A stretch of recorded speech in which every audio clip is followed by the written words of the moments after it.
Vande Mataram, dear students. Today we will see the fifth part of Unit 8 of English subject of Standard 8. And the fifth part of Unit 8 is about the poem on the grasshopper and cricket. तो बच्चों अपने इस video में क्या देखेंगे? Unit 8 की एक poem देखेंगे जिसका नाम है on the grass hopper and cricket. तो बच्चों ग्रास हॉपर यानी क्या होता है? टिड्डे को अपने ग्रास हॉपर बोलते हैं, राइट। और क्रिकेट, तो क्रिकेट अपने किसको बोलते हैं? झिंगुर को क्रिकेट बोलते हैं। ओके, तो ये पोयम किसके बारे में है? ग्रास हॉपर और क्रिकेट के बारे में है। चलो अपने वो देख लेते हैं। Okay, so let's start.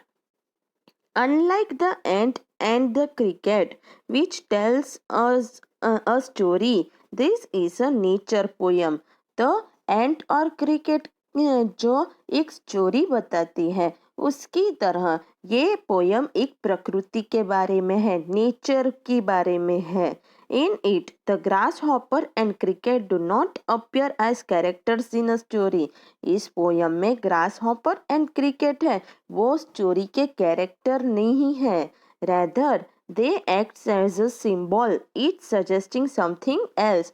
और उससे अलावा ये दोनों यहाँ पे पोयम में एक सिंबल और क्या कह सकते हैं अपने कि एक संकेत बन के है जो कुछ न कुछ अपने को बताते हैं, सजेस्ट कर रहे हैं।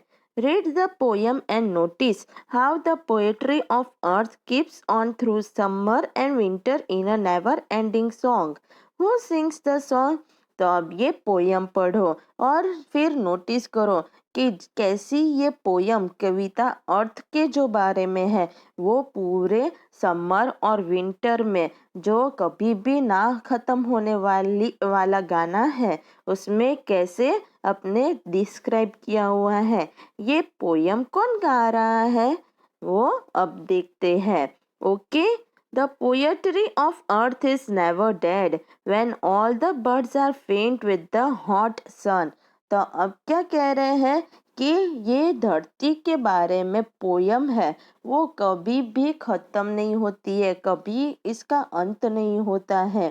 सारे पक्षी जब आराम कर रहे होते हैं कड़ी धूप में, फेंट यानी यहाँ पे आराम कर रहे हैं कड़ी धूप में, and hide in cooling trees a voice will run from hedge to hedge about the new mown mead. तो जब सारे पक्षी आराम कर रहे होते हैं पेड़ों की ठंडी ठंडी छाया में, शीतल छाया में, तो एक आवाज आती है जो हर झाड़ी से झाड़ी और हर घास के नए ढेर से, वो जो हरे भरे होते हैं घास के नए नए ढेर, उसमें से आवाज आती है। वो आवाज किसकी है? That is the grasshoppers. He takes the lead. तो किसकी आवाज है? ग्रास हॉपर की। वो सबसे आगे फिर बढ़ता है। In summary luxury he has never done with his delights for when tired out with fun he rests at ease beneath some pleasant weed। तो वो समर में यानी कि गर्मियों में वो कभी थकता नहीं है और वो हमेशा आगे ही रहता है। और जब वो बहुत ही क्या करता है, तो बहुत मज़े मस्ती करके जब वो थक जाता है तो वो प्लेजेंट यानी कि ताजे ताजे घास में वो कहीं अंदर छिपकर फिर वो आराम करता है। The poetry of earth is ceasing never on a long lone winter evening when the frost has brought the silence from the stone that श्रिल्स।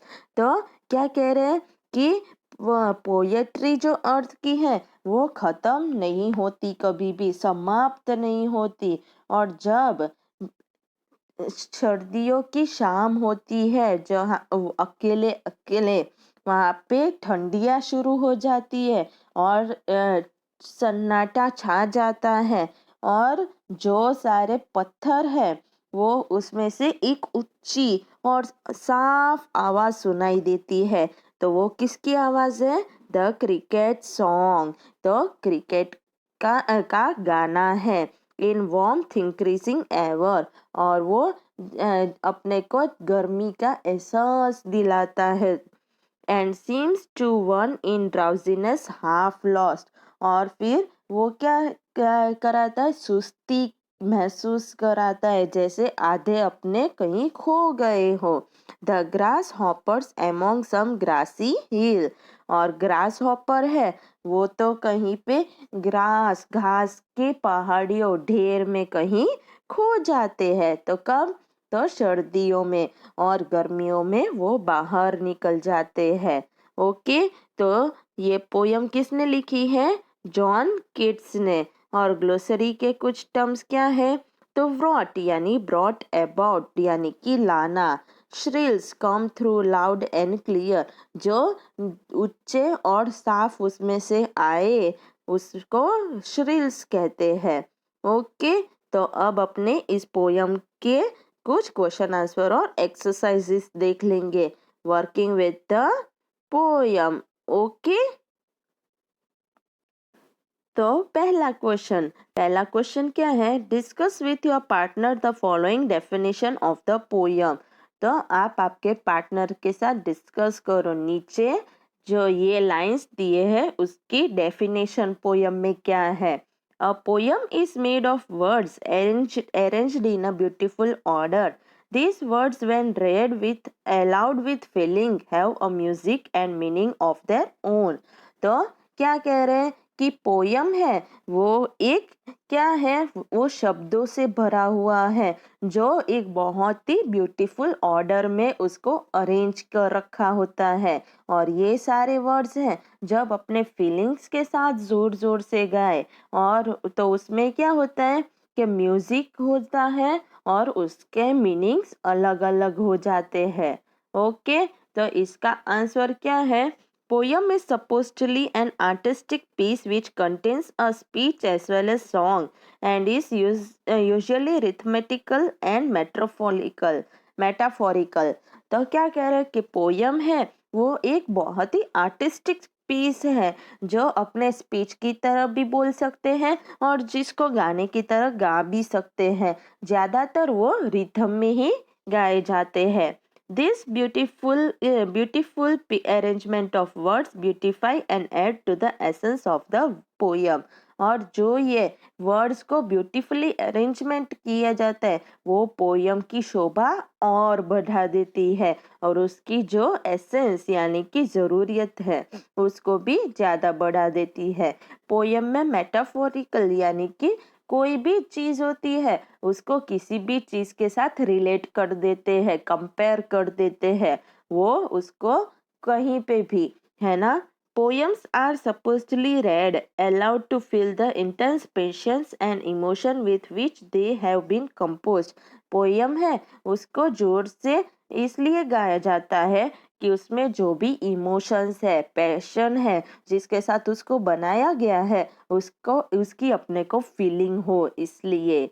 The rhyming words in a poem puts various ideas and imaginations of the poet in sync. तो उसमें जो rhyming words होते हैं poem में वो अलग अलग ideas और इमेजिनेशंस पोएट के अपने को पैदा करते हैं। According to the Oxford Advanced Learners Dictionary, a poem can be defined as, तो अपनी जो ऑक्सफर्ड की डिक्शनरी है उसमें पोयम का क्या मीनिंग दे रखा है? Piece of writing in which the words are chosen for their sound and the images they suggest, not just for their obvious meaning. तो क्या दे रखा है कि वो लिखावट जिसमें शब्दों को सिलेक्ट करके चूज करके लिखा है उनके साउंड पे से, और उनके इमेजेस जो सजेस्ट करते हैं, ना ही उनके जो असली के मीनिंग होते हैं उसके ऊपर से। The words are arranged in separate lines, usually with a repeated rhythm, and often the lines rhyme at the end. तो जो भी शब्द होते हैं वो अलग अलग लाइन में लिखे होते हैं और ज़्यादातर उसमें रिपीटेड रिदम अपने को मिल जाता है, क्योंकि लाइन के हर एक अंत में अपने को राइमिंग वर्ड्स मिल जाता है ज़्यादातर पोयम में, है ना। Question 2, the poetry of earth is not made of words, what is it made of as suggested in the poem.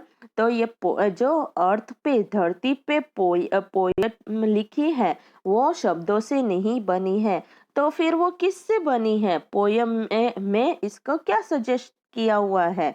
Answer, the poetry of earth is not made of words but of the song and rhythm produced by grass hopper and crickets in various season.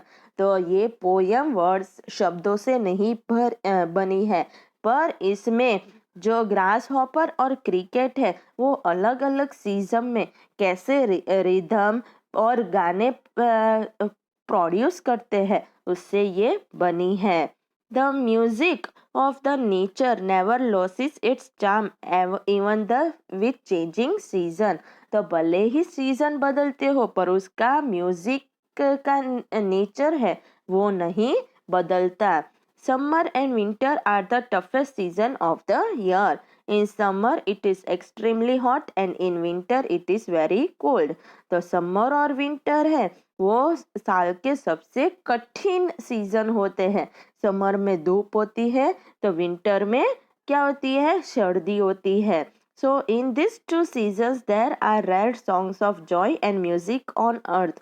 But here the poet points to the poetry of earth during summer and winter.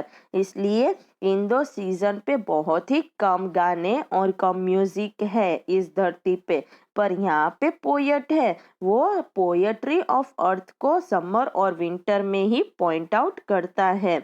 In summer, the grasshopper seems to be excitedly hopping around tirelessly, while even in lonely and dark winter nights, one can identify the shrill voice with which the insect cricket sings. तो summer में अपने को कौन दिखाई देता है, grass hopper, जो थके बिना और बहुत ही खुश होकर यहाँ से वहाँ कूदता रहता है। और विंटर की जब सर्दियों की अकेली की रात होती है तब अपने क्रिकेट के गाने सुनाई देते हैं। Question 3, find in the poem lines that match the following.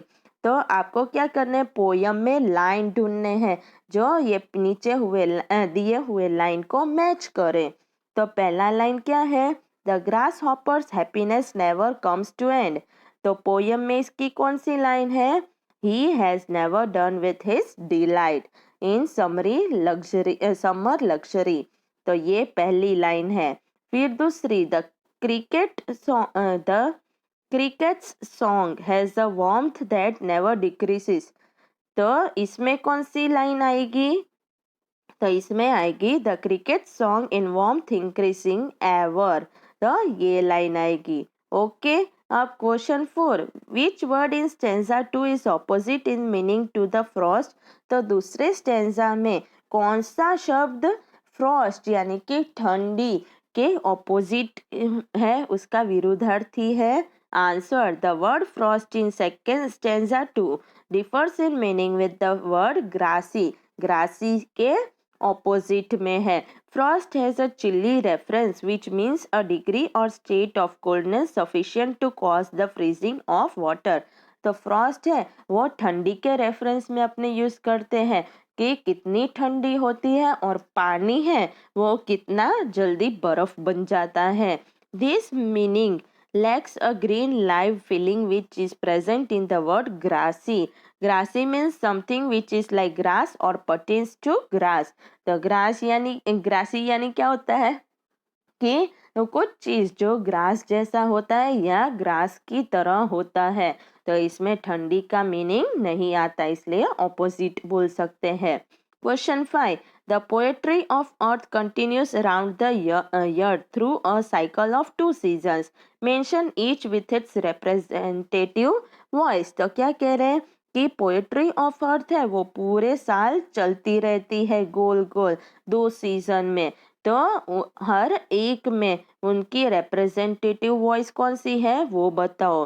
Answer. The poetry of earth continues round the year through the summer and winter. In summer, the grasshopper's voice represents the poetry of earth, while in winter, the cricket's song represents the poetry of earth. तो summer में किसकी आवाज आती है? Grass hopper की। और winter में किसकी? तो क्रिकेट के गाने की। ओके, तो इस पोयम के क्वेश्चन आंसर और एक्सरसाइज समझ में आ गए। ओके, आपको क्या करना है? इस पोयम को अच्छे से पढ़ना है, जो न्यू एंड डिफिकल्ट वर्ड्स है ग्लोसरी के उसको, और एक्सरसाइज और क्वेश्चन आंसर्स को एक्स्ट्रा रेफरेंस बुक में समझ कर लिखना है। ओके, वंदे मातरम।